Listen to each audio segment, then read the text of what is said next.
Hey, did you guys know that One Punch Man Season 3 drops in like 3 months? Now, I don't want to get on here and start a fear-mongering campaign, but personally, I'm starting to get just a tad bit worried about the lack of marketing, interviews, or just general information being published by the people making this anime, whether it be Shonen Jump, JC Staff, or Murata. So, in this video, what I'll be attempting to do is go through basically everything we know so far about this upcoming season, from the good to the bad, while giving some general speculation and opinions, and then from there you can decide whether or not it's time to start dooming, or if hope is still alive. By the way, if you're enjoying the content on this channel, make sure to drop a like. It helps out more than you could ever imagine, and a thank you. Ever since the One Punch Man anime ended its second run all the way back in 2019, so 6 years at this point, fans of the series have been clamoring and craving for a continuation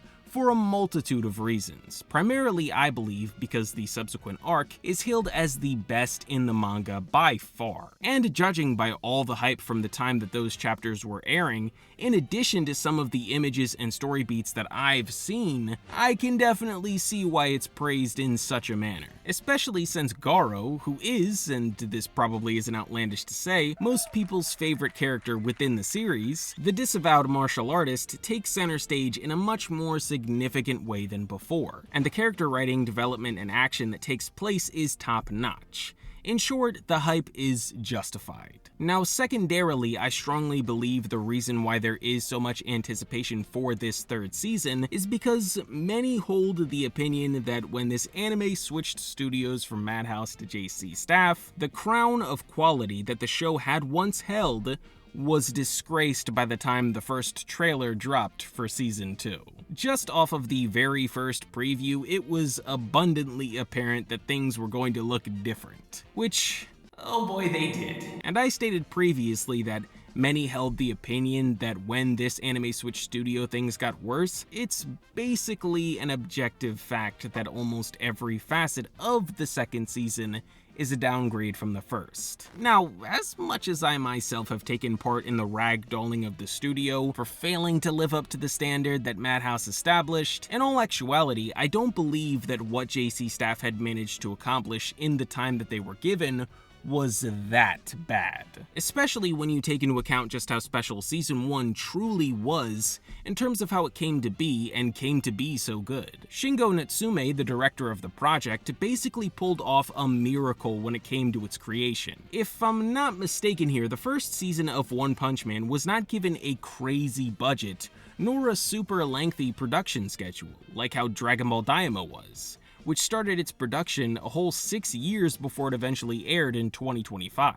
Natsume just was, and still is, a very well-connected individual in the industry, so he used the ties he had gained over the years to amass a ton of freelance and veteran animators for this passion project, which in turn transformed what probably would have been a solid adaptation of a popular shonen manga into a stellar and celebrated icon of the medium, which shot the overall series' popularity to the moon. Replicating what was done, or even to just a similar extent, was most likely impossible, and I can only imagine how much of a hassle it must have been to get that much talent to work on something, let alone all the new pressure from the studio or Shueisha or whoever to immediately start work on a Season 2 after seeing so much success. Which is what I'm imagining eventually led to the switch. JC could get it done in the time allotted, where Madhouse just couldn't. Unfortunately though, the person at the top making these decisions obviously didn't account for the massive backlash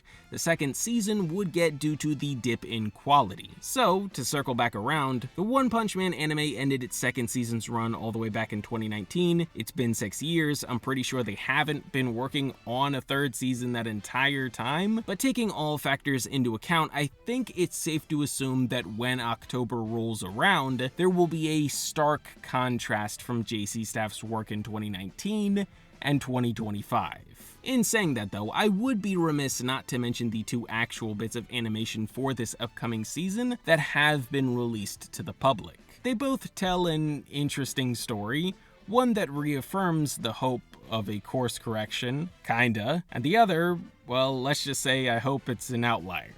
Kinda. Anyways, the first bit was released a little over a year ago and primarily delivers an action sequence between Garo, Royal Ripper, and Bug God. In this very short teaser, we're preview to an insanely well choreographed and animated fight scene between the three that's fluid, colorful, and brings about a genuine spark of hope because this was the first ever footage that the studio had decided to release for Season 3. That sends a perceived message that the feedback from the previous season has been received and taken seriously, and an understanding of just how much is riding on the quality of their work this time around.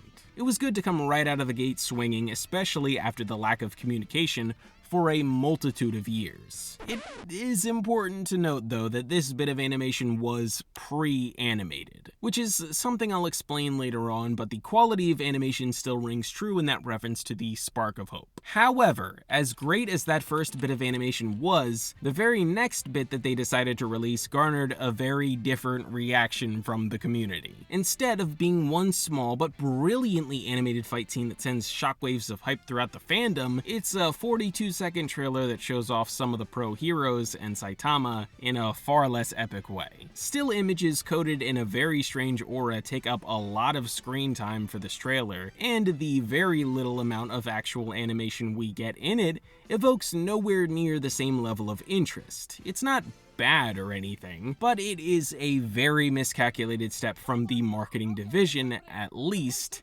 in my opinion.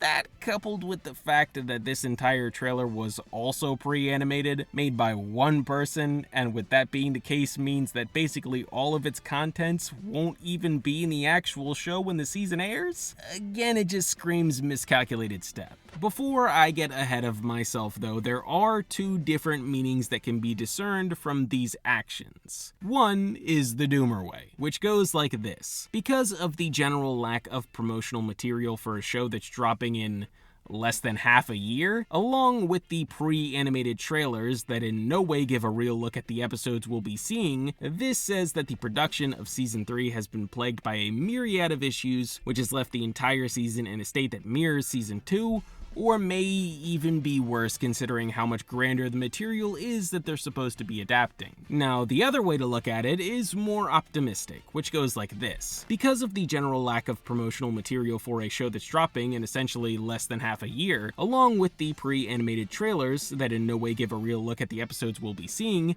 this means that the animators and overall production has been such a tight ship, and for lack of a better term, have been so locked in that they're saving almost everything that they have for when the show gets closer to its release, so that everyone will be blown away and that pre-animated stuff can just be chalked up to wanting to get some online chatter going to keep the series in people's minds. This way admittedly does sound like a long shot, although the essence of what I'm saying for the optimistic route is not something that's unheard of. I mentioned Dragon Ball Daima earlier, and the biggest complaint about that anime was, before it was released, was the general lack of promotional material. Daima had next to nothing tangible shown about it for the longest time, and when it did eventually come out, most people's minds were put at ease due to its quality. It looked great and houses some of the best action Dragon Ball has ever seen. So, in conclusion, I don't think it's time to go full Doom poster mode just yet. Because, while there have been some worrying signs that have appeared, that isn't an automatic guarantee that this upcoming season will be a repeat of JC Staff's previous work, or something even worse. Keep hope alive, my friends. But anyways, with all that said, that is actually going to do it for this one. So thank you all very much for watching. I hope that you all enjoyed. If you did, make sure to like, comment, and subscribe with notifications on. And while you're down there in the comments, let me know, are you worried about One Punch Man Season 3? Or do you feel like JC Staff has took some initiative, learned from their mistakes, and this season is going to be pretty good? Let me know down below, and I will see you all in the next one. Peace out, everybody!